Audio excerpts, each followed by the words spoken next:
10 años de matrimonio. Creía tenerlo todo. Un marido brillante, Javier Romero, una familia política influyente que siempre parecía adorarme y una carrera envidiable como directora de marketing en Imperio Sol, el grupo de moda que mi padre había construido con el sudor de su frente. Vivía inmersa en esa vida satisfactoria, hasta una tarde de viernes en que todo se derrumbó con un solo mensaje de texto. Presidía la reunión de estrategia para el último trimestre del año cuando mi móvil, sobre la mesa de caoba, vibró en silencio. Era de Elena, mi mejor amiga desde la universidad. Sofía, ¿dónde estás? Es urgente. Fruncí el ceño. Hice un gesto a mi secretaria para que continuara con la presentación y salí discretamente de la sala. Devolví la llamada a Elena. Su voz, al otro lado de la línea, sonaba extrañamente apremiante. Elena, ¿qué pasa? ¿Por qué tanta prisa? Sofía, escucha con calma. Tu marido, Javier, ¿no se suponía que estaba en un viaje de negocios en Las Palmas? Mi corazón dio un vuelco. ¿De qué hablas? Me llamó esta mañana para decirme que había llegado bien. No, Sofía. La voz de Elena estaba al borde del llanto. Mi prima trabaja en la aerolínea. Acaba de enviarme una foto. Javier está ahora mismo en el aeropuerto de Barajas, facturando para un vuelo a Miami. Y no está solo. Un zumbido agudo llenó mis oídos, pero luché para que mi voz no temblara. ¿Con quién está? Con toda su familia, sus padres, su hermana con su marido y una mujer joven, muy embarazada. Parecen increíblemente felices. Su madre le estaba acariciando la barriga a la chica. Cada palabra de Elena era una daga clavándose en mi pecho. Miami, una mujer embarazada, toda su familia política. Las piezas dispersas del puzzle encajaron en un instante, formando una imagen de una crueldad inimaginable. Colgué. Mis nudillos se volvieron blancos al apretar el teléfono. Regresé a la sala de reuniones, mi rostro manteniendo una máscara de profesionalidad y calma. La reunión de hoy termina aquí. Quiero un informe detallado de todos por correo electrónico antes de las 9 de la mañana. Pueden retirarse. Mi voz era firme, sin rastro de emoción. Mis empleados, aunque sorprendidos por el cambio abrupto, obedecieron en silencio. Tan pronto como la puerta se cerró, cogí las llaves de mi coche y corrí hacia el aparcamiento subterráneo. Tenía que ir. Tenía que verlo con mis propios ojos. Por muy brutal que fuera la verdad, debía enfrentarla. El coche volaba por las congestionadas calles de Madrid, pero mi mundo estaba sumido en un silencio escalofriante. ¿Qué había hecho mal en estos 10 años? Había entregado mi corazón a su familia, tratando a sus padres como si fueran los míos. Tras la muerte de mi padre, ellos habían sido mi ancla emocional. Me había cargado a la espalda Imperio Sol, trabajando codo con Javier para hacer crecer el grupo, para que él se sintiera orgulloso de su esposa. No teníamos hijos. Era mi mayor tristeza, pero Javier siempre me consolaba diciendo que no importaba. Resulta que todo era mentira. No es que no le importara, es que ya había encontrado a otra persona para que le diera un hijo. El aeropuerto era un hervidero de gente y ruido. Me calcé una gorra de béisbol. Me cubrí el rostro con unas gafas de sol y una mascarilla, y me mezclé con la multitud. Los encontré en la zona de embarque de Business Class. Allí estaba la familia Romero, reunida en un círculo de felicidad radiante. Allí estaba Javier, el hombre con el que dormía cada noche, con su mano protectora sobre el hombro de una mujer joven y hermosa cuyo vientre era una montaña. Mi suegra, que siempre me tomaba de la mano y me pedía que cuidara mi salud, le ofrecía ahora a esa mujer un vaso de leche caliente con una ternura infinita. Mi suegro, a quien yo respetaba como a un padre, charlaba animadamente con la familia de su hija. Eran una familia perfecta y feliz, y en esa imagen yo era una completa extraña. Observé en silencio desde la distancia la forma en que Javier miraba a esa mujer, una mirada que yo había recibido una vez, pero que no había vuelto a ver en mucho tiempo. Una mirada llena de amor, adoración y esperanza. Se inclinó para susurrarle algo al oído, y ella sonrió ampliamente, apoyando la cabeza en su hombro con un gesto coqueto. La escena no me hizo gritar ni perder la razón. Simplemente enfrió mi corazón hasta convertirlo en un bloque de hielo. La traición de una sola persona es suficientemente dolorosa, pero esto era una traición de todas las personas a las que amaba y en las que más confiaba. Juntos, habían montado una obra de teatro perfecta, y yo era la única espectadora que no sabía nada. Estaban esperando felizmente una nueva vida, el nieto que mi suegra tanto anhelaba. No se iban de vacaciones. Iban a Estados Unidos para que el niño naciera allí. Un plan meticulosamente preparado y, a todas luces, de larga duración. No me acerqué. No monté una escena. Simplemente saqué mi móvil en silencio y tomé varias fotos desde lejos, lo suficientemente claras para que se vieran todos los rostros, toda su felicidad. Esa sería la primera prueba. Solo cuando los vi pasar por el control de seguridad, me di la vuelta y me marché. No brotó ni una lágrima, pero algo dentro de mí había muerto por completo.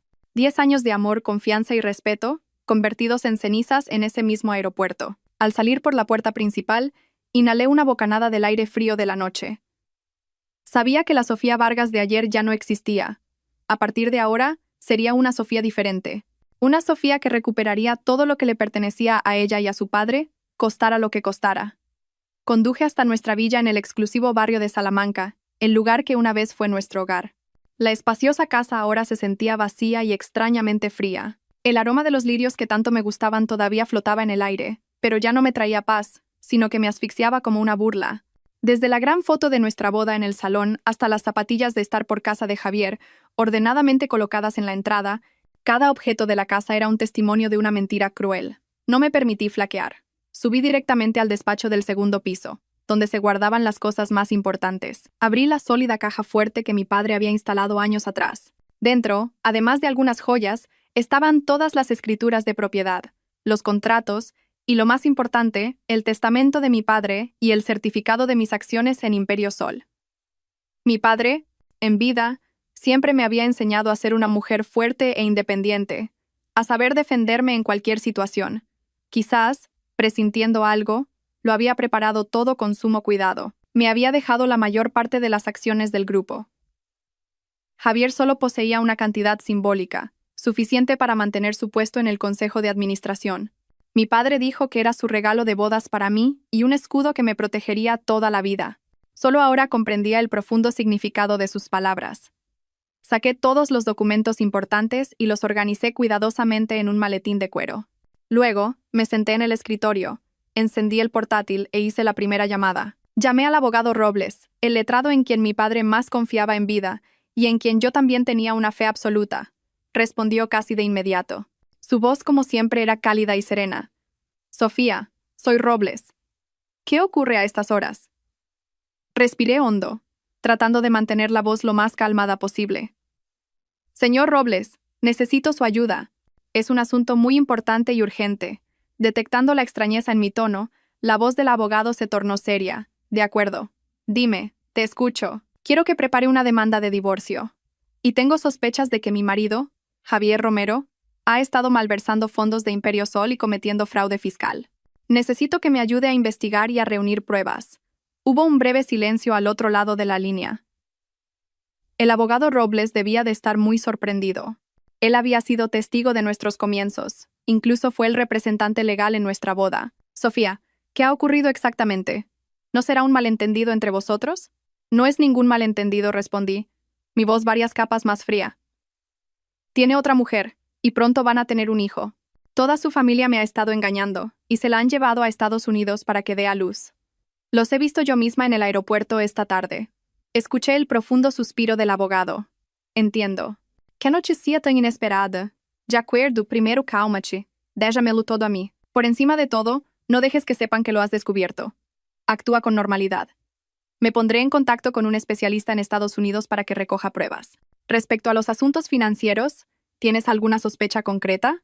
Sospecho que ha estado desviando fondos a través de empresas fantasma usando su puesto de vicepresidente o a través de donaciones, especialmente a través de la Fundación Luz Futura, que lleva el nombre de mi padre. Necesito un historial completo de las transacciones de la fundación de los últimos 3 años.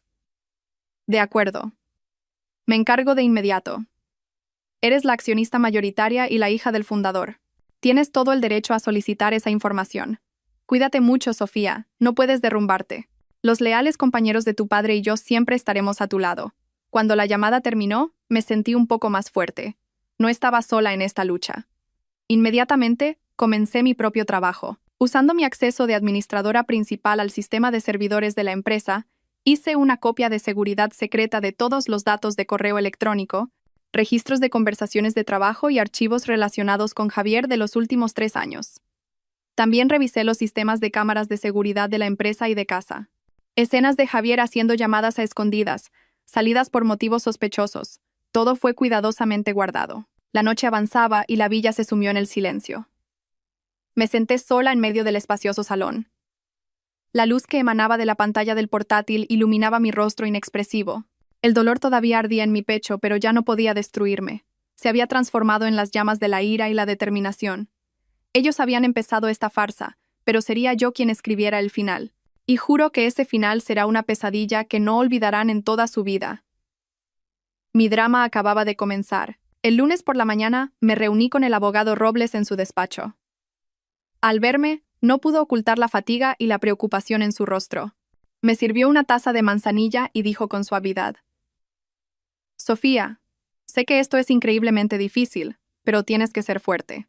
He echado un vistazo preliminar a los informes financieros de la fundación que mencionaste. En los últimos 3 años, se han desembolsado enormes sumas de dinero bajo el concepto de apoyo a jóvenes talentos y becas de estudio en el extranjero. Y la beneficiaria de todas ellas es una única persona, una tal Clara Montes. ¿Te suena este nombre? Clara Montes. Mi corazón se encogió al oírlo. Recordé el rostro de la joven en el aeropuerto, hermoso pero con un aire desafiante. Probablemente sea ella, señor Robles. El abogado asintió, su expresión endureciéndose. Eso pensé. Me puse en contacto con la persona que te comenté. Se llama Morales, un detective privado muy competente y discreto, especializado en casos de españoles en el extranjero. Ha aceptado el caso y ya ha empezado a trabajar. Pronto tendremos noticias. No tuve que esperar mucho. Apenas 2 días después, recibí un correo electrónico cifrado de Morales a través del abogado Robles. Contenía un archivo comprimido lleno de fotografías y un informe conciso. Con el ratón temblando en mi mano, abrí las fotos una por una. La primera mostraba una lujosa villa en una tranquila zona residencial de Miami. Un deportivo blanco estaba aparcado frente a la puerta, el modelo que Javier una vez había descrito como el coche de sus sueños. Segunda foto. Javier y Clara empujando un carrito de la compra en un supermercado. Parecían un matrimonio de recién casados decorando su nido de amor. Clara apoyaba la cabeza en el hombro de Javier, y la mano de él reposaba sobre el vientre de ella. Un gesto lleno de ternura. Las siguientes fotos eran aún más crueles. Toda la familia Romero disfrutando de una cena en el jardín trasero de la villa. Mi suegra sirviéndole comida a Clara, mi suegro riendo a carcajadas. Mis cuñados también estaban allí, charlando íntimamente con su nueva cuñada. Eran una familia de verdad, y yo solo era una extraña. También había un video de Javier ayudando a Clara a pasear por un parque. Se cogían de la mano, parando de vez en cuando para besarse. La visión de su felicidad me provocó náuseas. Pero lo que más me horrorizó estaba en la última parte del informe. Morales había investigado el contrato de alquiler de la vivienda, los documentos de compra del vehículo y los papeles de inscripción en una exclusiva clínica ginecológica internacional para el seguimiento prenatal. Todo estaba a nombre de Javier y Clara. Y la información decisiva. Morales había rastreado la primera transferencia de dinero de Javier a Clara. Había comenzado hacía 3 años. 3 años. No había sido un error momentáneo. No era una relación incipiente. Era un engaño planificado y sistemático que se había extendido a lo largo de 1/3 de nuestro matrimonio. Durante los últimos 3 años, mientras yo trabajaba sin descanso en Imperio Sol, mientras pasaba noches en vela deseando tener un hijo, mi marido estaba construyendo otra familia a mis espaldas. Durante los últimos 3 años, mientras yo creía que mis suegros eran mi apoyo incondicional, ellos estaban ocupados encubriendo el pecado de su hijo y esperando con alegría a un nieto que no era mío. Toda su preocupación y sus palabras amables no eran más que una pésima actuación. Cerré el portátil y me recliné en la silla. Mi lujosa oficina de repente se sintió sofocante. No lloré. Las lágrimas, ahora, eran un lujo inútil. El dolor se había transformado en otra emoción, mucho más fría y afilada. Se llamaba determinación. Las pruebas estaban ahí. Eran irrefutables. No solo serían el arma para poner fin a este matrimonio, sino que me recordarían cada día la crueldad de esas personas. Me habían robado 10 años de mi juventud, mi confianza y mi amor. Ahora iba a recuperar todo lo que era mío y todo lo que le debían a mi padre. Unos días después, mientras intentaba ahogar mis penas en el trabajo, mi móvil de sobremesa sonó. Era una videollamada de mi suegra. Al ver su rostro sonriente en la pantalla, una oleada de náuseas subió por mi garganta, pero rápidamente recuperé la compostura, respiré hondo y, esbozando una sonrisa radiante, contesté. Hola, suegra. Soy Sofía. ¿Estáis todos bien? Claro que sí, hija. Estamos de maravilla, dijo, con su habitual tono cariñoso. El aire aquí es tan puro y agradable. Te llamaba para saber cómo estabas. Sola en casa. ¿No estarás trabajando demasiado? Te veo un poco pálida. Actuando a la perfección, me llevé una mano a la mejilla. Sí, con el cierre del año hay mucho trabajo. Pero no te preocupes, estoy comiendo bien. Ella suspiró, mirándome con ojos llenos de compasión. Hija, el trabajo es importante, pero la familia lo es más. Lleváis ya 10 años casados, va siendo hora de pensar en tener un bebé. Tu suegro y yo solo esperamos el día de poder abrazar a un nieto. ¿Por qué no haces una cosa? Deja el trabajo un poco de lado y ven a pasar unos días con nosotros. Descansas, cambias de aires. Y la tecnología médica aquí es muy buena. ¿Quién sabe si no tendremos una buena noticia? Al oírla, quise soltar una carcajada. ¿Para quién estaba actuando? Ella sabía perfectamente por qué yo ya no necesitaba esforzarme. El nieto que tanto esperaba ya estaba creciendo en el vientre de otra mujer, en la misma casa donde ella se alojaba. Su insistencia solo era una excusa para justificar la inminente llegada de ese niño. Un teatro perfecto. Me esforcé por mostrar una sonrisa triste. Sí, suegra. Yo también lo deseo con todas mis fuerzas. Quizá el destino aún no ha querido. En cuanto termine con este proyecto, me haré otro chequeo a fondo. En ese momento, mi suegro apareció en pantalla. Con su habitual sonrisa afable, me saludó con la mano. Sofía, soy yo. Con Javier fuera en ese viaje de trabajo tan duro, tienes que cuidarte mucho en casa. No te excedas. Sí, suegro, estoy bien. Vosotros también cuidaos mucho. Otra mentira descarada. ¿Viaje de trabajo?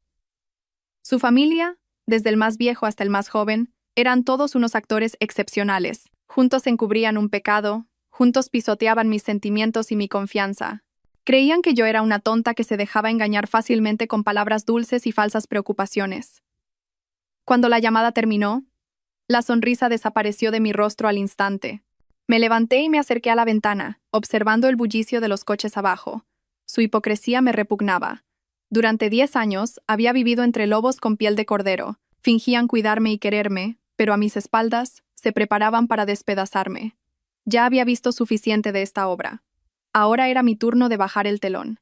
Pero antes de hacerlo, me aseguraría de que cada uno de los actores de esta farsa pagara un precio muy, muy alto por su papel. Antes de que mi aversión hacia mi familia política pudiera calmarse, otra cuchilla atravesó mi corazón. Esta era más afilada y cruel, forjada con el legado de mi propio padre. Esa mañana, el abogado Robles me llamó a su despacho con una expresión de una gravedad sin precedentes. Dejó una gruesa carpeta sobre su escritorio. Sofía, siéntate. Prepárate para lo que vas a ver. Abrió la carpeta y señaló el desglose detallado de los gastos de la Fundación Luz Futura. Como ya sabíamos, Javier Romero ha estado enviando dinero a esa mujer, Clara Montes, bajo el pretexto de becas.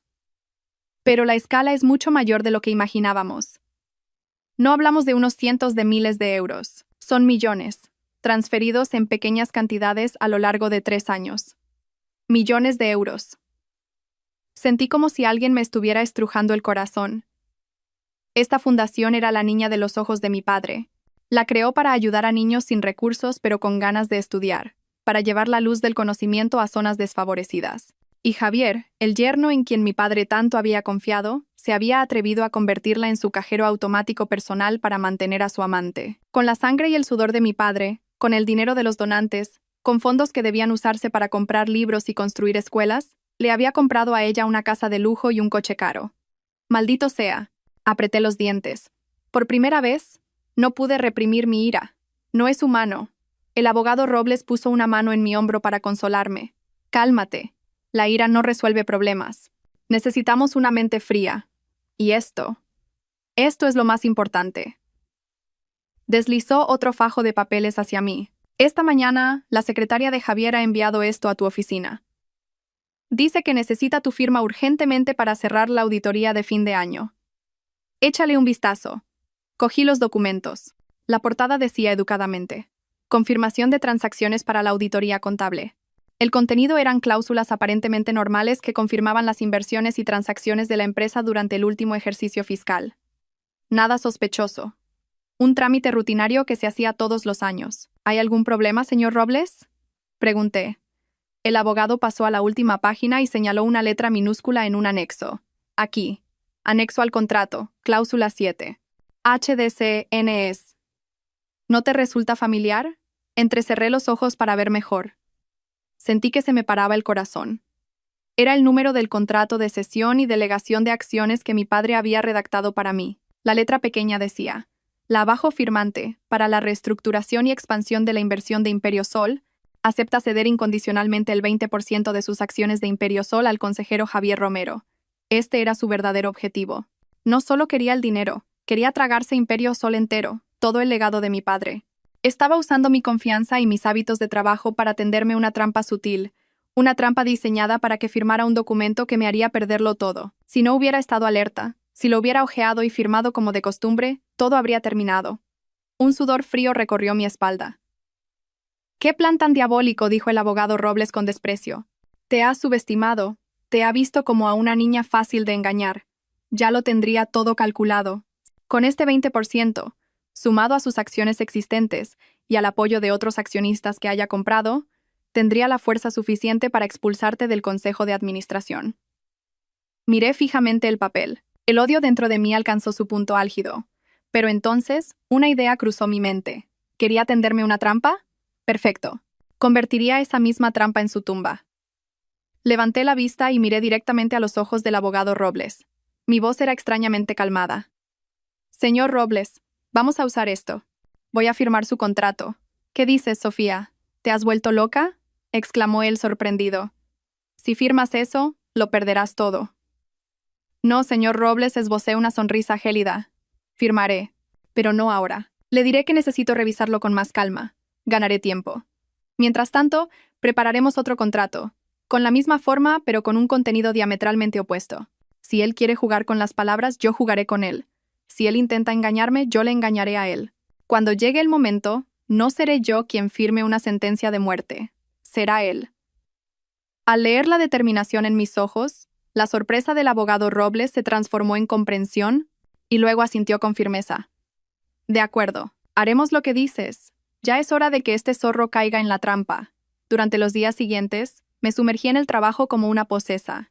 De día, seguía siendo la directora de marketing competente y decidida, dirigiendo sin problemas todas las campañas de fin de año.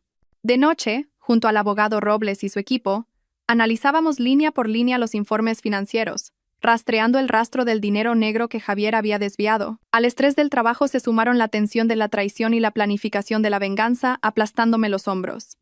Perdí peso drásticamente y los espasmos estomacales se hicieron cada vez más frecuentes. Al principio era un dolor sordo, pero gradualmente se convirtió en un dolor agudo, como si me apuñalaran.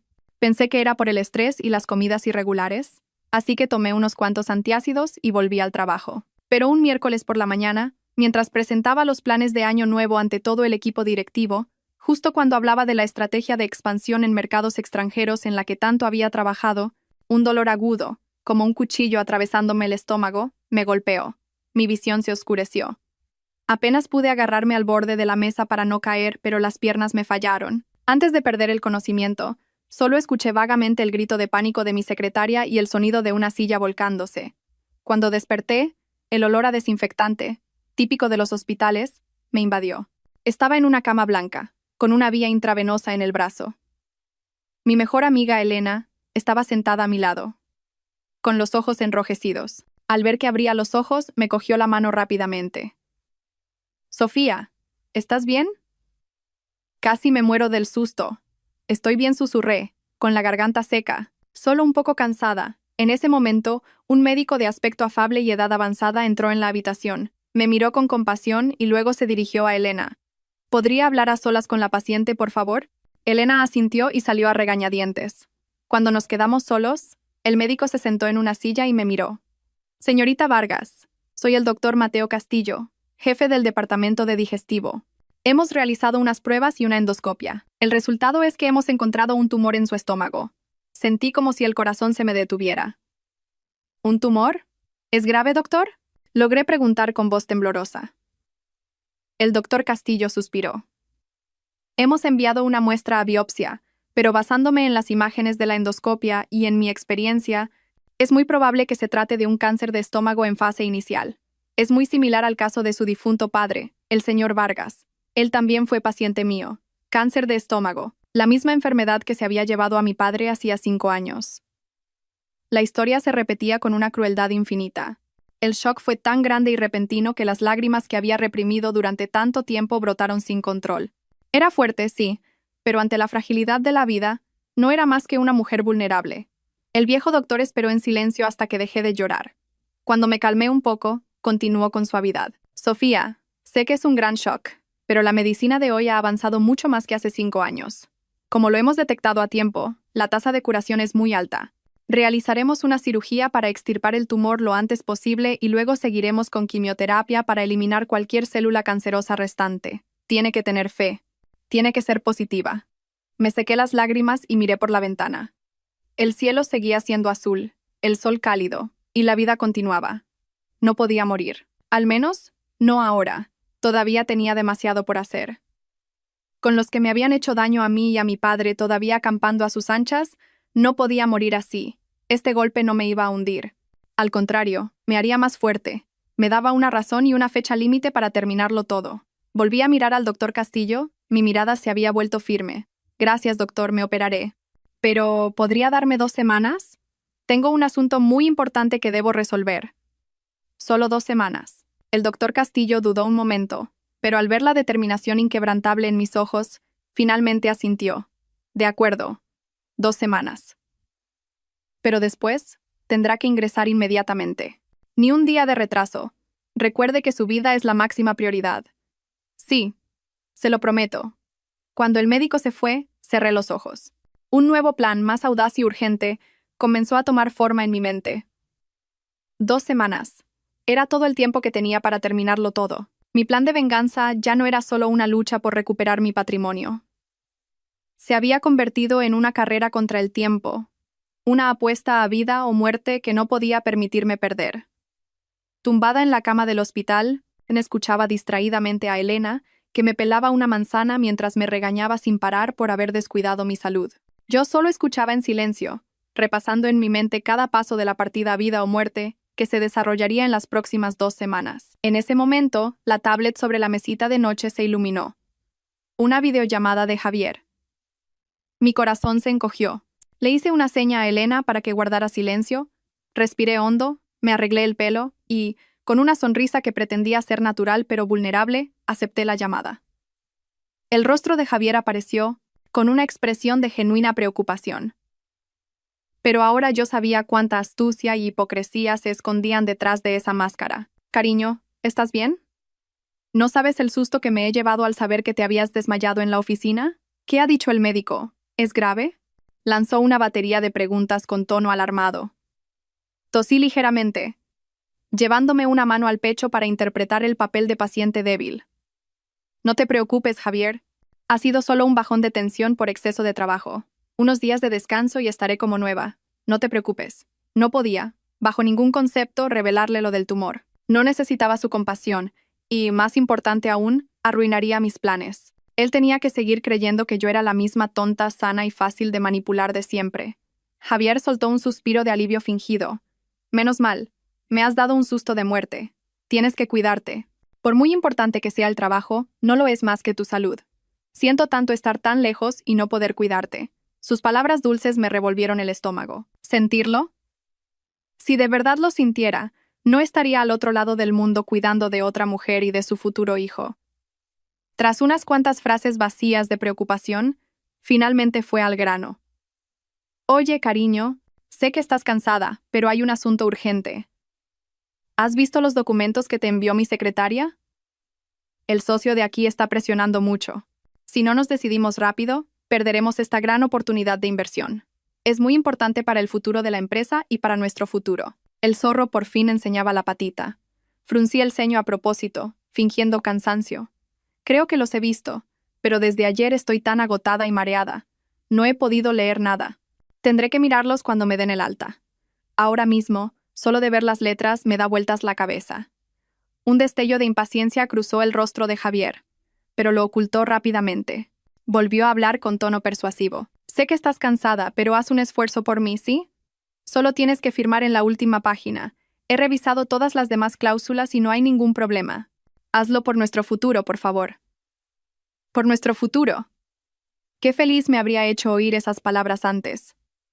Ahora solo me daban asco. En el futuro del que él hablaba claramente, no había sitio para mí. Bueno, lo miraré. Respondí, con un ligero tono de reproche. Con lo mal que estoy, y tú preocupándome con cosas de la empresa. Parece que no te importo nada. Claro que no, cariño. Eres lo que más me importa, se apresuró a decir. ¿Quieres que llame a mi madre para que vaya a cuidarte unos días? Se atrevió incluso a mencionar a su madre. ¡Qué actuación conjunta tan perfecta! Negué con la cabeza. No, no hace falta. Elena está aquí. Tu madre tendría un viaje muy largo. Pobre. Déjala que descanse. Tras unas cuantas indicaciones sin sentido, la llamada terminó. Tan pronto como la pantalla se oscureció, mi sonrisa desapareció. Me sentí completamente agotada, no por la enfermedad, sino por el esfuerzo de mantener esa farsa insoportable. Javier estaba impaciente. Era una buena señal. El pez estaba empezando a morder el anzuelo. Le haría esperar un poco más, que se pusiera más nervioso. Cuanto más ansioso estuviera, más fácil sería que cometiera un error. Mientras me recuperaba en casa tras el alta, Elena prácticamente se mudó conmigo para cuidarme. Más que mi salud física, le preocupaba 10 veces más mi estado mental. Me veía pálida y agotada, pero con una mirada siempre calculadora, y sufría por mí. Una tarde, Elena se sentó a mi lado y me dijo seriamente: Sofía, sé que tienes un plan. Y te apoyo. ¿Pero cómo vas a soportarlo todo tú sola? Necesitas más ayuda. Tengo al abogado Robles, respondí. El señor Robles solo puede ayudarte con la parte legal. ¿Y lo demás? ¿No has pensado que cuando todo salga a la luz, la familia Romero usará a los medios para difamarte, para convertirte de víctima en verdugo? Tienen dinero y contactos. Pueden hacerlo perfectamente. Las palabras de Elena fueron como un jarro de agua fría. Era cierto, no había pensado en eso. Centrada en reunir pruebas y proteger mi patrimonio, había olvidado que en esta guerra había otro frente, la opinión pública. Como guardé silencio, Elena continuó. Tengo un primo segundo que es periodista de investigación. Se llama David Pascual. Es muy bueno, íntegro y odia especialmente a la gente hipócrita. Creo que él podría ayudarte. ¿Quieres que te lo presente? No dudé ni un instante. Asentí de inmediato. Era la pieza que me faltaba. Nos reunimos en un pequeño café, escondido en un callejón tranquilo. David Pascual parecía más joven de lo que esperaba.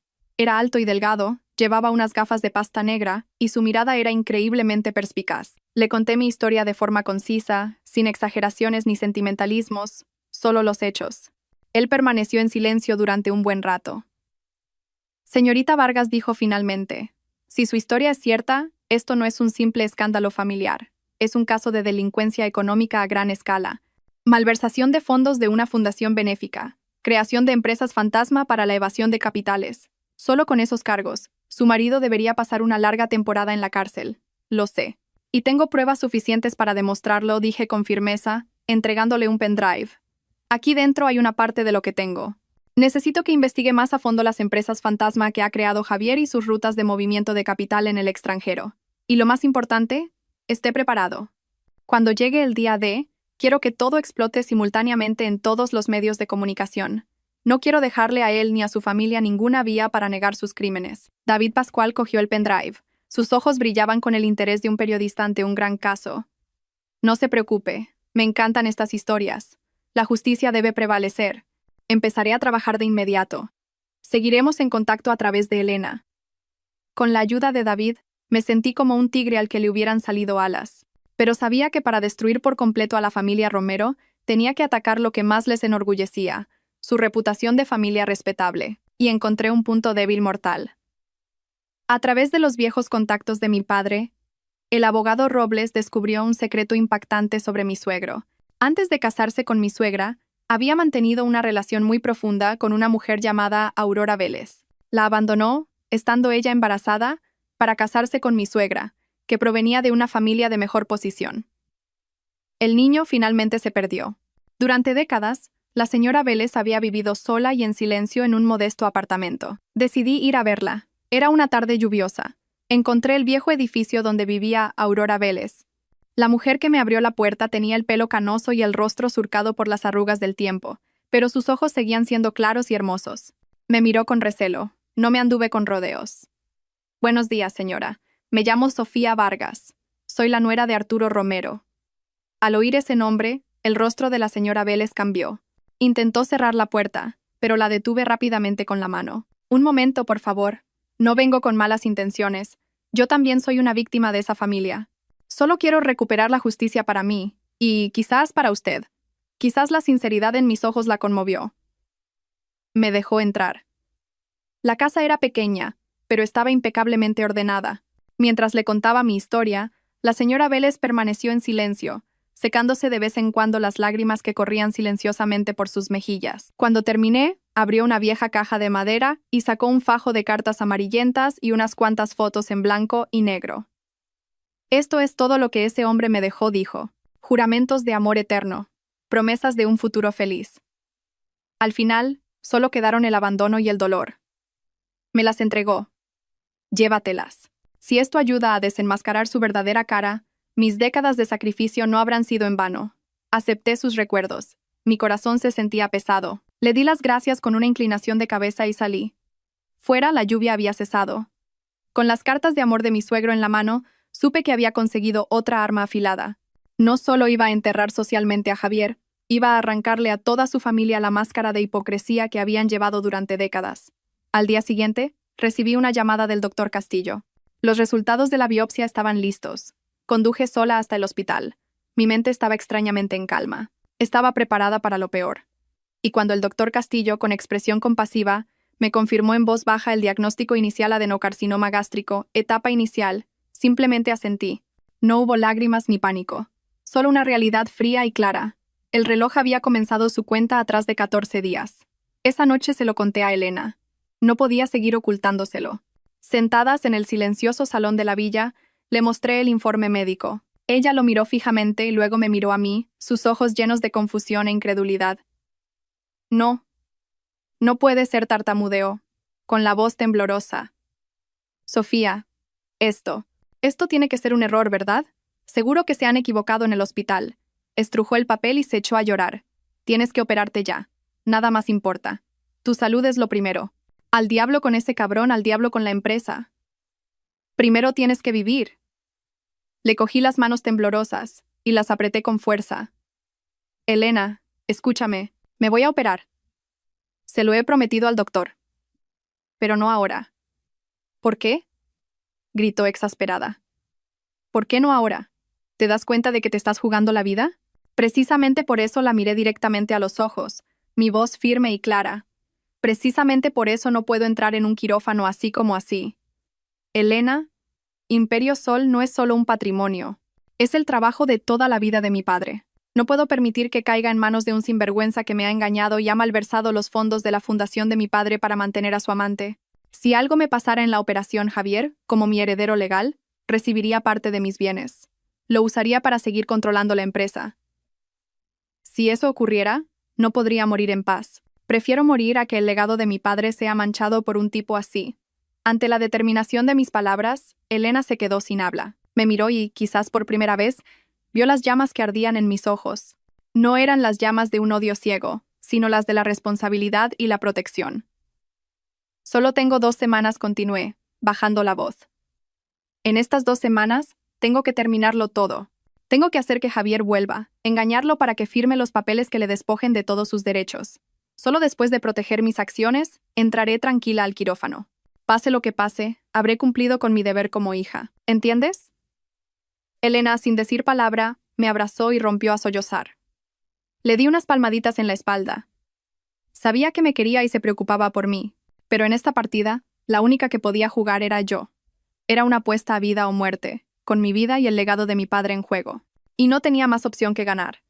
Esa noche, después de que Elena se durmiera, me senté sola en el despacho de mi padre.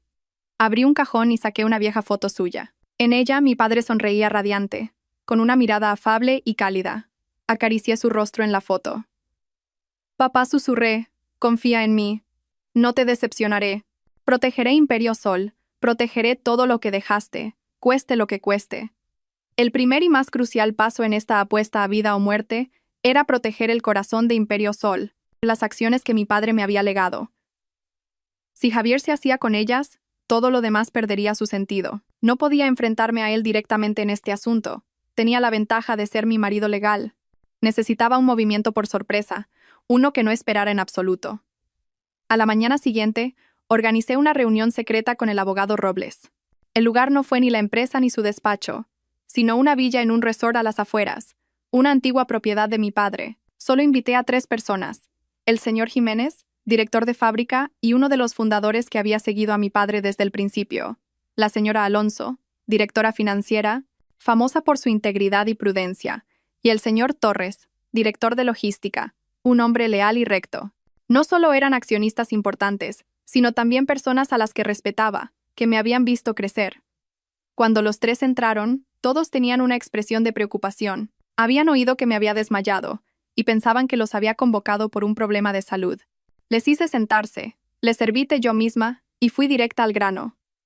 Señores, les he reunido hoy por un asunto del que depende la supervivencia de Imperio Sol. Puse sobre la mesa las pruebas irrefutables, las fotos de Javier y su amante en Miami, los extractos bancarios de los millones de euros desviados de la fundación, y por último, la confirmación de auditoría falsificada con el anexo para ceder el 20% de mis acciones. Al ver aquello, los rostros de los 3 cambiaron. La preocupación se convirtió en estupefacción y luego en ira. El señor Jiménez, el más temperamental, golpeó la mesa con fuerza. Menudo desgraciado. Después de que el presidente confiara tanto en él, hasta le entregó a su única hija. ¿Cómo se atreve a cometer una atrocidad así? Ese hombre no merece estar ni un día más en Imperio Sol. La señora Alonso, más calmada, tenía un brillo gélido en sus ojos afilados. Es un método increíblemente astuto y malvado. Debió de planearlo desde hace mucho tiempo. Si no lo hubieras descubierto a tiempo, Sofía, Imperio Sol ya podría haber cambiado de manos. Esperé a que su ira se calmara un poco y les expliqué mi plan. Sé que Javier Romero no va a renunciar a esta conspiración. Pronto tendré que ausentarme durante un tiempo por un tratamiento médico. Durante ese tiempo, no puedo permitir que el patrimonio de mi padre corra peligro. Por eso, aunque sea una petición muy arriesgada, no tengo otra opción. Quiero pedirles un favor. Hice una pausa y miré a cada uno directamente a los ojos. Quiero que, temporalmente, custodien el 30% de mis acciones de Imperio Sol, bajo la supervisión del abogado Robles, en forma de un contrato de fideicomiso con plena validez legal. De esta manera, mis acciones dejarán de ser el objetivo de Javier y, lo que es más importante, el poder central del grupo permanecerá en manos de las personas más leales a mi padre. Los 3 guardaron silencio. Comprendían la gravedad del asunto. Recibir una cantidad tan enorme de acciones no solo era un honor, sino también una pesada responsabilidad que conllevaba riesgos. En ese momento, el abogado Robles intervino y explicó detalladamente las cláusulas legales del contrato de fideicomiso, garantizando que todo sería transparente y seguro para ambas partes. Tras un largo rato de reflexión, el señor Torres, el más callado de los 3, habló primero. Recuerdo que el presidente Vargas nos dijo una vez que Imperio Sol era su vida y que Sofía era su corazón. Ahora, tanto su vida como su corazón están amenazados. Nosotros le debemos mucho. No tenemos ninguna razón para quedarnos de brazos cruzados. El señor Jiménez y la señora Alonso asintieron al unísono. De acuerdo. Lo aceptamos. Tú, Sofía, no te preocupes por nada y céntrate en tu tratamiento. Nosotros nos encargaremos de esto. Nos aseguraremos de que ese tal Javier Romero no toque ni una brizna de hierba de Imperio Sol. Las lágrimas asomaron a mis ojos, pero las contuve. Me levanté e hice una profunda reverencia ante los 3. Gracias. Nunca olvidaré esta muestra de lealtad. El contrato de fideicomiso se firmó allí mismo. Con el documento firmado en mis manos, sentí como si me hubieran quitado un peso enorme de encima. La primera y más sólida muralla para proteger el legado de mi padre estaba levantada. Ahora podía pasar a la siguiente fase con tranquilidad. Tender la trampa y esperar a que el pez gordo nadara directamente hacia la red. Con la muralla para proteger Imperio Sol firmemente erigida, empecé a tejer la red. No tenía mucho tiempo. Tenía que actuar con rapidez y decisión. El teatro de mi falsa quiebra había comenzado oficialmente. Lo primero que hice fue adoptar deliberadamente un aspecto demacrado. No necesité actuar. La enfermedad en mi cuerpo, las noches de insomnio y el estrés extremo ya habían grabado en mi rostro el agotamiento y la debilidad. Dejé de maquillarme y elegí trajes holgados y de colores oscuros para ocultar mi cuerpo cada vez más delgado. Cada vez que iba a la empresa, caminaba con paso pesado, con ojeras profundas y la mirada perdida. La imagen de la directora ejecutiva siempre vibrante había desaparecido por completo, reemplazada por la de una mujer aplastada por una pesada carga. A continuación empecé a esparcir rumores. no de forma descarada. Bastaban unas pocas palabras, lanzadas al descuido, a la persona adecuada en el momento oportuno. En una comida con unos socios de toda la vida, conocidos por su locuacidad, se me escapó un lamento sobre un importante contrato de exportación a Europa que había salido mal, afectando gravemente el flujo de caja de la empresa. Dije, con expresión triste, que estaba buscando financiación por todas partes, pero que la situación no era buena. Solo con eso, el rumor de que Imperio Sol estaba en crisis financiera se extendió como la pólvora por el mundo empresarial. Para añadir verosimilitud, bajo la supervisión de la señora Alonso, ordené al departamento financiero que retrasara algunos pagos no esenciales a proveedores menores. Por supuesto, la señora Alonso se reunió con ellos en secreto para explicarles la situación y garantizar sus derechos. Pero para los de fuera, era una señal inequívoca de que Imperio Sol se estaba quedando sin fondos. Pero el golpe de gracia fue poner la villa en venta. Llamé a la mayor inmobiliaria de la ciudad y les pedí que pusieran a la venta la villa de nuestro matrimonio a un precio casi un 30% por debajo del mercado, como una venta urgente. Hice hincapié en que necesitaba venderla en 2 semanas para solucionar los problemas de la empresa.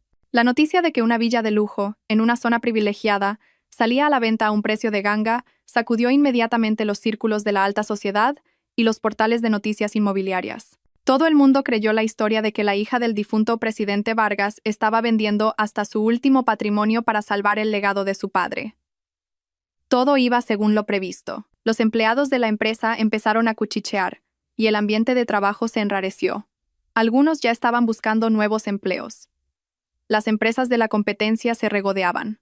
Y yo, en el centro de la tormenta, mantenía una expresión de sufrimiento en público, pero por dentro estaba extrañamente tranquila. El cebo estaba esparcido por todas partes, y la red estaba lista. Solo tenía que esperar a que el pez más codicioso y estúpido saltara por sí mismo. Cada día que pasaba, el dolor en mi estómago me recordaba que mi tiempo se agotaba. No tenía miedo, solo impaciencia. Tenía que volver. No tuve que esperar mucho. 3 días después de que se difundiera la noticia de la venta de la villa, recibí una llamada de mi suegra en mitad de la noche. Dejé que sonara un buen rato a propósito antes de contestar con voz somnolienta y cansada. Diga, ¿quién es? Sofía. Soy yo. ¿Qué demonios estás haciendo? ¿Por qué corre el rumor de que has puesto la casa en venta, y encima a un precio de risa? ¿Has perdido el juicio? Al otro lado de la línea, su voz era aguda y llena de pánico. Guardé silencio un momento y luego empecé a sollozar. Lo siento, suegra. Lo siento. ¿Y con un lo siento se arregla todo? Explícame qué ha pasado. ¿De verdad está tan mal la empresa?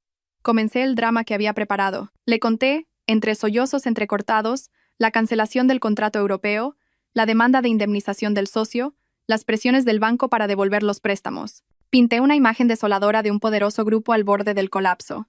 Es todo culpa mía, sollocé. Desde que papá murió y con Javier tan lejos, no he podido con todo. He arruinado el trabajo de toda la vida de mi padre. Suegra, si no vendo la casa, no podré pagar los salarios de los empleados ni las indemnizaciones. Creo que tendré que declararme en quiebra, suegra. Oí su respiración agitada al otro lado de la línea. Sabía que mis palabras habían dado justo en el clavo de su mayor temor. La posibilidad de perder el dinero, la villa, la gallina de los huevos de oro que era Imperio Sol, el cajero automático infinito de su familia. ¡Quiebra! ¿Qué dices? No, gritó. Espera. Se lo diré a Javier. Tiene que volver ya. Tiene que volver para salvar la empresa, colgó abruptamente. Dejé el teléfono y me sequé las lágrimas falsas.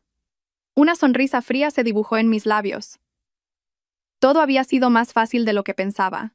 Su codicia y su ignorancia eran mis mejores aliados. Como esperaba, aproximadamente 1 hora después, mi teléfono volvió a sonar. Esta vez era Javier. Su voz también era una mezcla de preocupación y un ligero reproche. Sofía, ¿qué estás haciendo? ¿Cómo has dejado que la empresa llegue a este punto? ¿Cuántas veces te he dicho que si tenías problemas me lo dijeras? Continué interpretando el papel de esposa débil e incompetente. Lo siento. No quería preocuparte. Pensé que podría solucionarlo sola. Lo siento. Vale, deja de llorar, me interrumpió. Su voz denotaba impaciencia, pero aún fingía consolarme. No hagas ninguna estupidez. No vendas la casa y no firmes ningún papel. ¿Entendido? Vuelvo de inmediato. Ya he comprado el billete. Llego pasado mañana por la mañana. Yo lo arreglaré todo cuando llegue. Tú solo espérame tranquilamente. ¿De verdad, Javier? Pregunté, con una voz llena de esperanza y gratitud. ¿De verdad vuelves? De verdad. Voy a ayudarte. No te preocupes por nada. Colgó. Me quedé sentada en silencio en la oscuridad. El pez había picado el anzuelo. No solo lo había picado. Se dirigía frenéticamente hacia el sedal, sin saberlo. Este vuelo de regreso sería su billete de ida hacia el fin de su opulencia. Bienvenido a casa, mi querido esposo. Te he preparado una magnífica sentencia de muerte. 2 días después, en una fría mañana de finales de otoño, Javier regresó. Fui a recibirlo al aeropuerto. Me puse a propósito un vestido gris y holgado, sin una gota de maquillaje, mostrando sin reparos mi fatiga y mis ojeras. Cuando Javier salió por la puerta de llegadas, parecía cansado por el largo vuelo, pero no podía ocultar su arrogancia de salvador. Me recorrió de la cabeza a los pies con una mirada mezcla de compasión y desagrado. ¿Qué pintas son estas? Ni siquiera eres capaz de cuidar de ti misma. En lugar de un saludo, me lanzó un reproche mientras se acercaba arrastrando la maleta. Interpreté a la perfección mi papel de esposa culpable, bajando la cabeza. Lo siento, es que no sé qué hacer. En el coche de vuelta, Javier no paró de preguntarme por la situación de la empresa. Le describí la crisis en detalle, las pérdidas ficticias que había inventado con lógica, las dificultades que describí de forma patética. Cuanto más escuchaba, más engreído se volvía. Empezó a sermonearme, analizando mis errores, sin olvidar ensalzarse a sí mismo. ¿Lo ves? Una semana sin mí y mira el desastre. Déjamelo todo a mí. Tú solo haz lo que yo te diga. Nada más llegar a casa, lanzó su chaqueta sobre el sofá y fue directo al grano. Venga, cuéntame la situación concreta. ¿Cuánta deuda hay? ¿Hay alguna forma de conseguir capital? Era el momento de lanzar el cebo definitivo. Saqué la gruesa carpeta que el abogado Robles me había preparado y la puse sobre la mesa. Mira esto, dije con voz desganada. He hecho lo que he podido. Un fondo de inversión está dispuesto a prestarnos una gran suma para superar este bache, pero las condiciones son muy estrictas. Piden garantías y que tú, como vicepresidente, te hagas responsable personalmente. Javier agarró la carpeta y empezó a hojearla. Los documentos, de varias decenas de páginas, estaban redactados de forma muy profesional, con cláusulas complejas y terminología financiera difícil que el abogado Robles había incluido a propósito para confundirlo. Reestructuración de deuda, contrato de aval, acuerdo de garantía patrimonial. Javier murmuraba los grandes titulares mientras leía. Solo echó un vistazo a la primera parte, con las cláusulas de préstamo de apariencia plausible, sin prestar la más mínima atención a los anexos del final.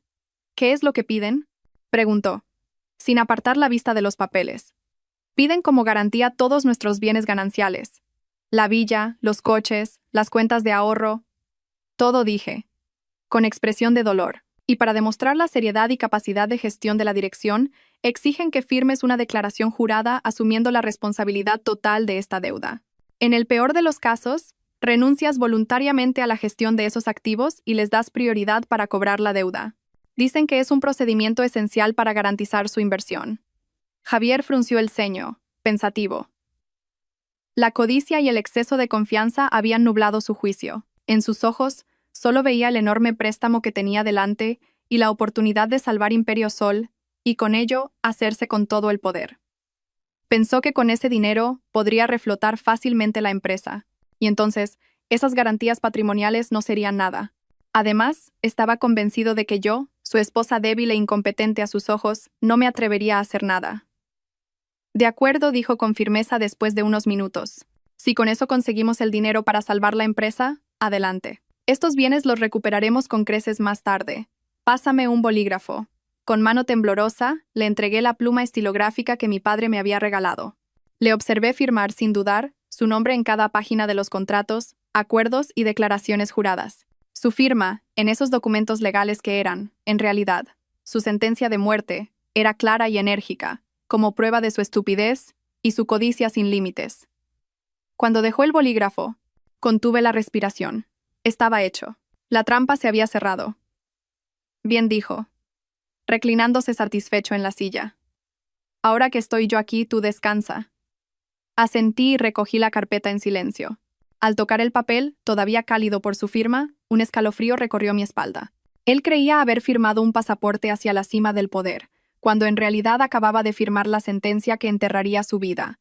Una semana después del regreso de Javier, Ingresé en el hospital. La operación estaba programada para el siguiente lunes por la mañana. En los últimos 10 días de mi apuesta a vida o muerte, aproveché el tiempo junto al abogado Robles, David Pascual y los leales compañeros de mi padre para ultimar todos los preparativos. Todo estaba listo, solo esperaba el día D. Esa mañana, el cielo de Madrid estaba nublado y caía una lluvia fina. Elena me llevó temprano al hospital. Al ponerme el pijama de paciente en la habitación, me sentí extrañamente ligera, como si la pesada carga que me había estado aplastando estuviera a punto de ser liberada. Cogí la mano de Elena y le di mis últimas instrucciones. Elena, sí. Si algo me pasara, por favor, cuida de la Fundación Luz Futura. No dejes que vuelva a ser utilizada para fines malvados. No digas tonterías, me regañó Elena, con los ojos enrojecidos. Vas a estar bien. La operación será un éxito. Te esperaré fuera. Lo sé. Yo también lo creo, sonreí. Pero antes de entrar a quirófano, necesito que envíes un mensaje.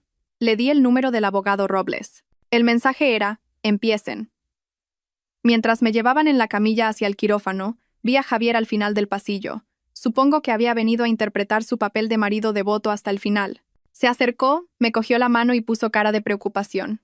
Ánimo, cariño, yo me encargo de todo fuera. Tú no te preocupes por nada y recupérate. Le miré directamente a los ojos, con una profundidad que él nunca podría entender. Sí. Te lo dejo todo a ti. La pesada puerta del quirófano se cerró, aislándome del mundo exterior. La deslumbrante luz de la lámpara quirúrgica me cegó y el olor a anestesia empezó a invadir el aire. Mientras mi conciencia se hundía en una neblina, supe que en el mundo exterior una tormenta terrible acababa de desatarse. Simultáneamente, en el despacho del abogado, el señor Robles recibió el mensaje de Elena. Con calma, levantó el auricular e hizo 2 llamadas. La primera, a su equipo legal que esperaba en los juzgados: presenten la demanda. La segunda, a David Pascual: publiquen el artículo. Al instante, los engranajes de la justicia y los medios de comunicación se pusieron en marcha. En los juzgados de Plaza de Castilla, se registró una voluminosa demanda de divorcio, acompañada de una querella criminal contra Javier Romero por estafa, malversación de fondos, administración desleal y adulterio. Se adjuntaron todas las pruebas, las fotos y vídeos de Miami, los extractos bancarios y, por supuesto, el contrato de reestructuración de deuda que Javier acababa de firmar.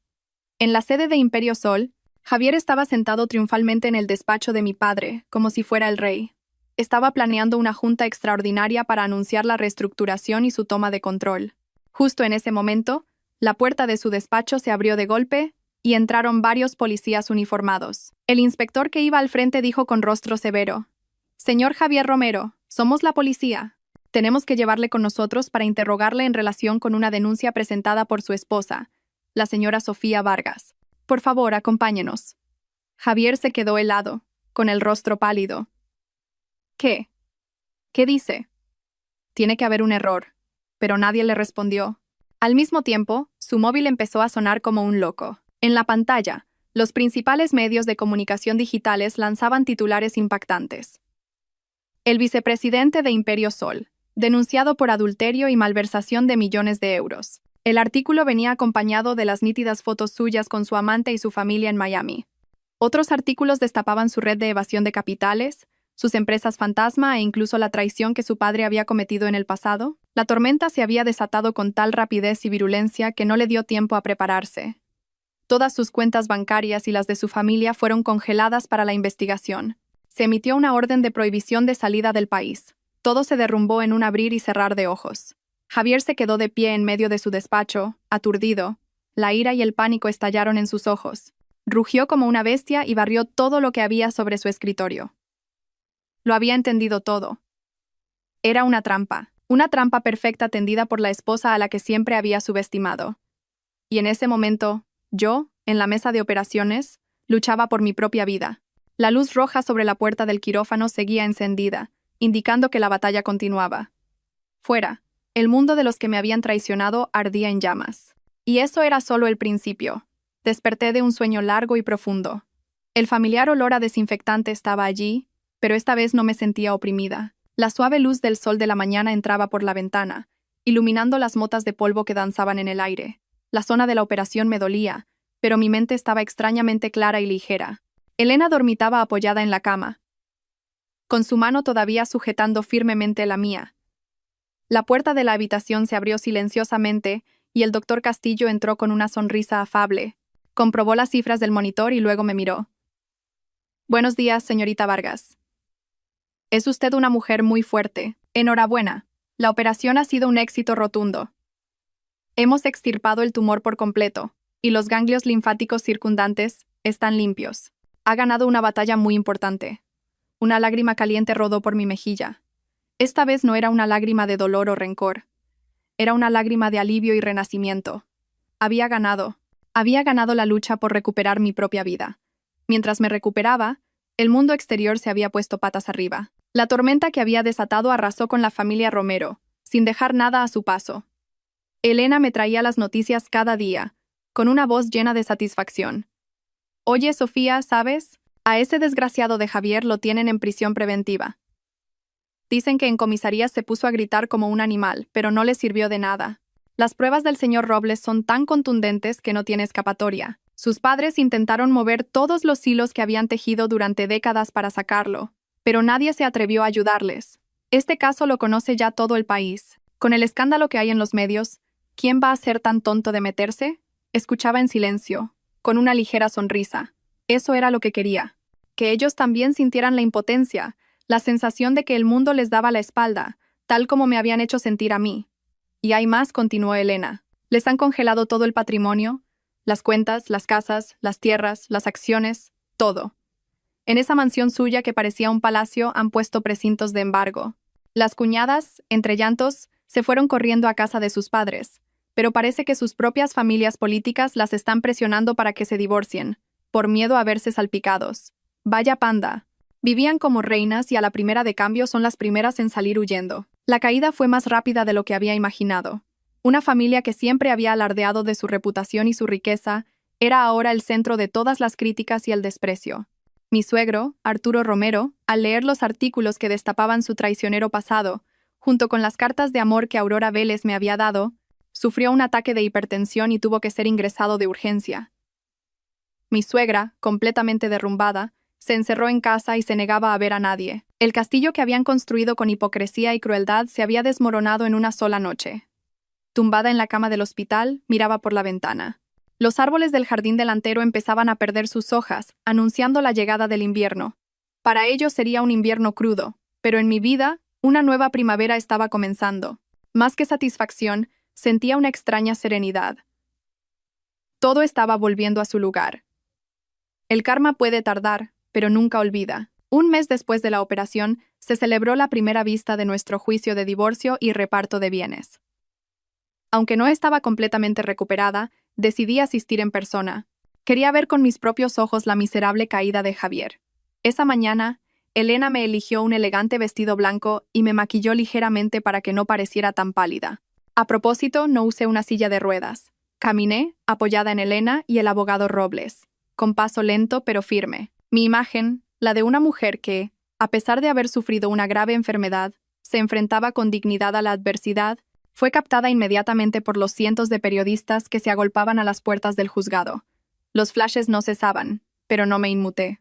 Mantuve la cabeza alta y la mirada serena, fija al frente. El ambiente en la sala del tribunal era tenso y sofocante. Javier entró después. Era un hombre completamente diferente al de hacía un mes. Su pelo, siempre impecablemente peinado, estaba revuelto. Su rostro, demacrado y sin afeitar. Tenía los ojos inyectados en sangre. Cuando me vio, el odio en su mirada casi pareció arder.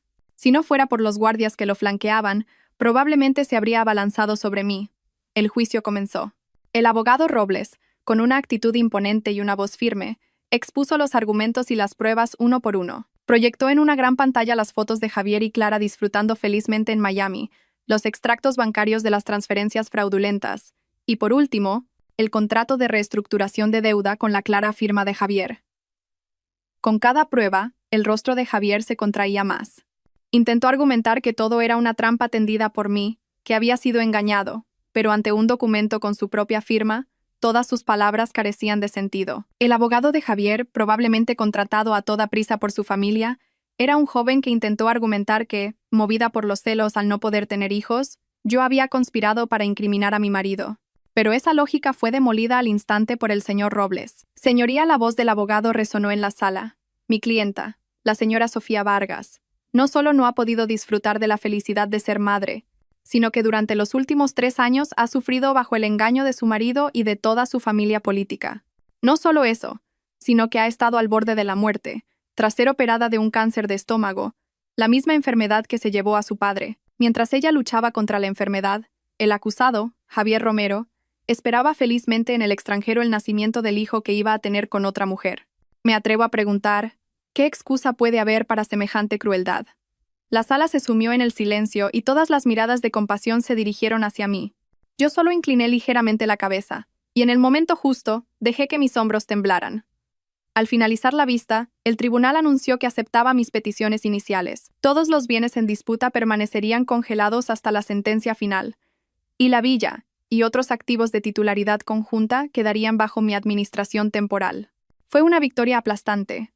Cuando salía del juzgado con el abogado Robles y Elena, Javier no pudo contenerse más. Se zafó de los guardias y, señalándome con el dedo, gritó: «Sofía Vargas, te arrepentirás, zorra loca. ¿Crees que has ganado? Ya verás». Su ira, su verdadera y fea naturaleza, fue captada por cientos de cámaras. Yo solo me giré y le dediqué una mirada mezcla de lástima y desprecio. Había perdido. Había perdido miserablemente, y ni siquiera se daba cuenta de que su estúpida rabia se había convertido en la última cuchillada que acabaría por completo con su imagen y su honor ante el público. Mientras la tormenta arreciaba en España, al otro lado del Atlántico, el karma también comenzaba a hacer su trabajo con los cómplices. La situación de mi suegra y de la amante, Clara Montes, me era reportada regularmente por el detective Morales a través del abogado Robles. Yo escuchaba los informes sin ninguna emoción, como si leyera un informe de cifras. Cuando la noticia de la detención de Javier y la congelación de todo su patrimonio llegó a Estados Unidos, la primera en actuar fue la exclusiva clínica ginecológica, donde Clara esperaba dar a luz. Su sueño de un parto de lujo, tratada como una reina, se hizo añicos. Con las facturas del hospital sin pagar y sin perspectivas de que se pagaran, la clínica les exigió a mi suegra y a Clara que abandonaran las instalaciones. En medio de ese caos y tensión, Clara se puso de parto prematuramente. Nació un niño débil que tuvo que ser ingresado en una incubadora. Pero el hospital no era una organización benéfica. Después de prestarle los primeros auxilios necesarios, les exigieron inmediatamente que tramitaran el alta y trasladaran al bebé a un hospital público más asequible. Morales me envió unas fotos muy vívidas. Mi suegra, que había vivido toda su vida entre lujos, ahora sostenía a la amante de su hijo, debilitada por el parto. Salían del lujoso hospital cargadas de bolsas, con un aspecto lamentable. En su rostro ya no había arrogancia, solo confusión, fatiga y humillación. Ya no podían volver a la villa alquilada. El propietario, por impago del alquiler, los había echado. Una mujer mayor, una mujer joven y un bebé prematuro. Finalmente tuvieron que buscar un motel barato en una zona ruidosa, con olor a humedad. La vida de lujo había terminado y el infierno había comenzado. Sin dinero y sin nadie que las ayudara, el conflicto latente entre las dos mujeres estalló. Mi suegra, tras el shock inicial, empezó a culpar de todo a Clara. «Todo es por tu culpa, maldita arpía». La voz de mi suegra, en una grabación de sus violentas discusiones que Morales consiguió, era aguda y maliciosa. «Si no hubieras seducido a mi hijo, si no fuera por ese bombo tuyo, mi familia no estaría así. ¿Te das cuenta? Javier en la cárcel, el patrimonio perdido. Le has arruinado la vida». Clara, debilitada física y mentalmente tras el parto, ya no mantenía su falsa docilidad. Le gritó de vuelta: «Mire quién habla. ¿Por qué no culpa a su hijo por ser un codicioso y un estúpido? ¿Acaso le obligué yo a engañar a su mujer y a malversar el dinero de la empresa? Cuando él me daba dinero, y toda su familia venía aquí a vivir a cuerpo de rey, ¿por qué no decía nada? Ahora que todo ha explotado, ¿nos echa la culpa a mí y a este niño? Usted es la que no tiene ninguna suerte». Se insultaron, se humillaron e incluso llegaron a las manos. Se culpaban mutuamente de todo, desde los llantos del bebé hasta tener que comer fideos instantáneos cada día. El sueño de Clara de dar un vuelco a su vida se había desvanecido como el humo, dejando solo la cruda realidad de un bebé prematuro y un futuro desolador. Mi suegra también lo había perdido todo: su hijo, su dinero, su honor y hasta el nieto por el que lo había apostado todo. Ahora, ese niño se había convertido en una pesada carga en medio de su miseria. Leí el informe de Morales y vi las fotos de ellas viviendo en esa sórdida habitación de motel. No sentí nada en mi corazón. Era el precio que tenían que pagar. Juntas habían sembrado vientos, y juntas debían recoger tempestades. 6 meses después de la primera vista, el caso penal de Javier finalmente llegó a su fin.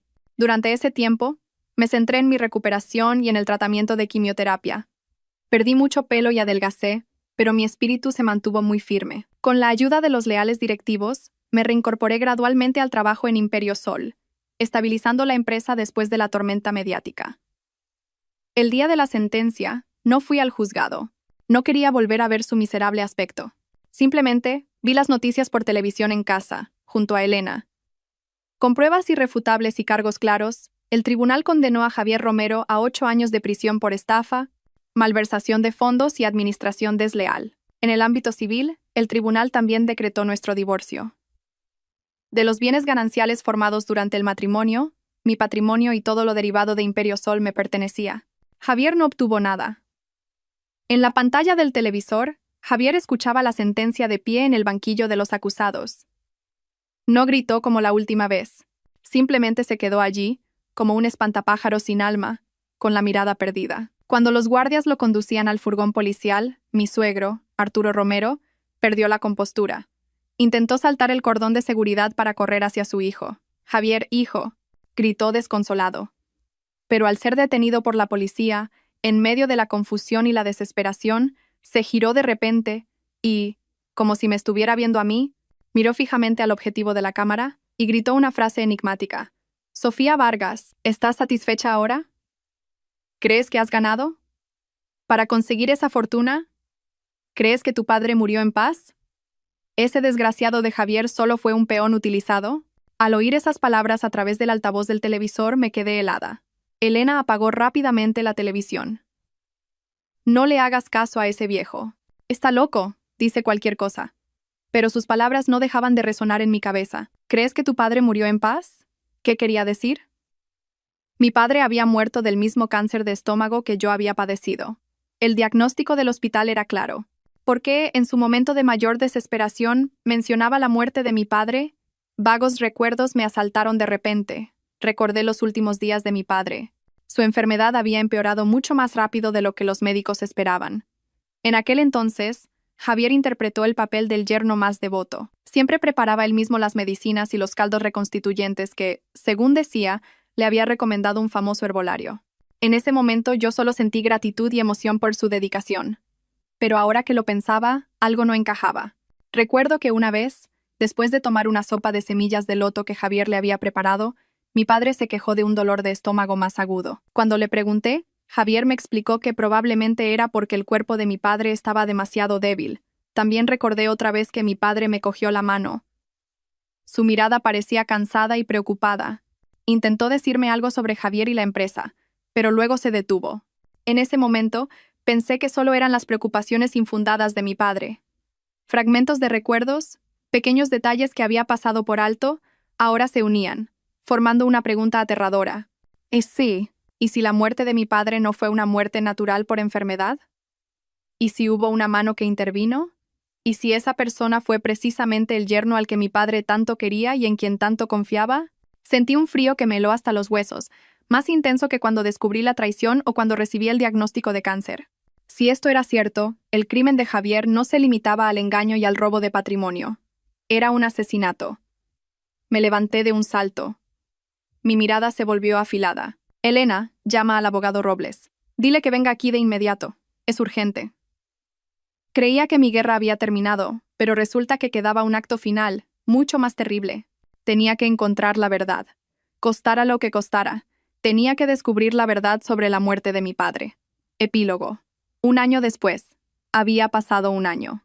Tiempo suficiente para que las cicatrices de mi cuerpo se atenuaran y las heridas de mi corazón comenzaran a sanar. Mi pelo había vuelto a crecer, no tan largo y abundante como antes, pero me gustaba este corte bob con carácter. Simbolizaba a una nueva yo. También había recuperado peso, y tras las revisiones periódicas, mi salud era estable. El doctor Castillo decía que era un milagro, que mi fuerte voluntad de vivir había jugado un papel crucial en la superación de la enfermedad. Tras el encarcelamiento de Javier, me convertí en una figura pública a nivel nacional. Mi historia, la de una mujer traicionada por su marido que, sola, luchó contra la enfermedad y una malvada conspiración para proteger el legado de su padre, inspiró a muchas personas. Las peticiones de entrevistas de televisiones y periódicos llovieron.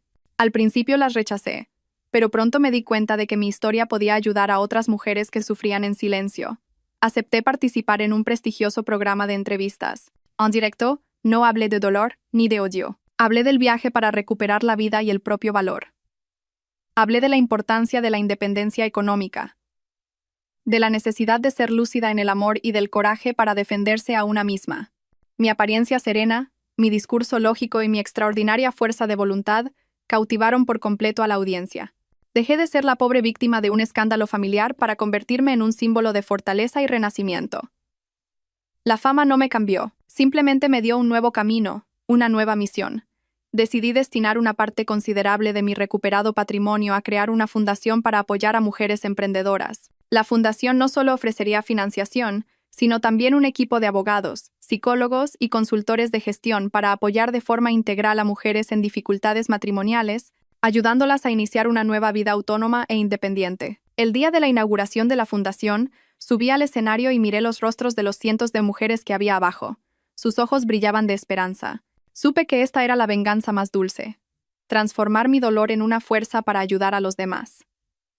Pero, en medio del ajetreado trabajo y las actividades sociales, todavía había un fantasma que atormentaba mi mente. La investigación sobre la muerte de mi padre, que el abogado Robles llevaba en secreto, había llegado a un punto muerto. Después de 5 años, apenas quedaban pruebas materiales. El historial médico de mi padre solo registraba el curso normal de un paciente con cáncer terminal. Los tónicos que Javier le traía eran imposibles de encontrar. Todo se quedaba en una sospecha, un dolor sutil en mi corazón que nunca se calmaba. Sabía que hasta que la verdad no saliera a la luz, el alma de mi padre no podría descansar en paz, y en mi vida quedaría un capítulo sin cerrar. Después de un año de trabajo incesante, decidí regalarme unas verdaderas vacaciones. Elegí París, una ciudad que mi padre adoraba. Esperaba que, caminando por las mismas calles que él, respirando el mismo aire que él amaba, mi alma encontrara por fin la verdadera paz. Una tarde, bajo un sol color miel, mientras paseaba por la orilla del Sena, entré en una vieja librería escondida en un callejón. El olor a papel antiguo y a tiempo me reconfortó. Mientras hojeaba un libro de tapas de cuero sobre el arte del Renacimiento, una voz suave y grave me habló en español a mi lado. «Disculpe, ¿es usted española?» Levanté la vista y por un instante me quedé helada. El hombre que estaba frente a mí tenía un rostro familiar, firme e inteligente. Él, al verme, pareció igualmente sorprendido. «Sofía. ¿Sofía Vargas?» «Daniel. ¿Daniel Herrera?»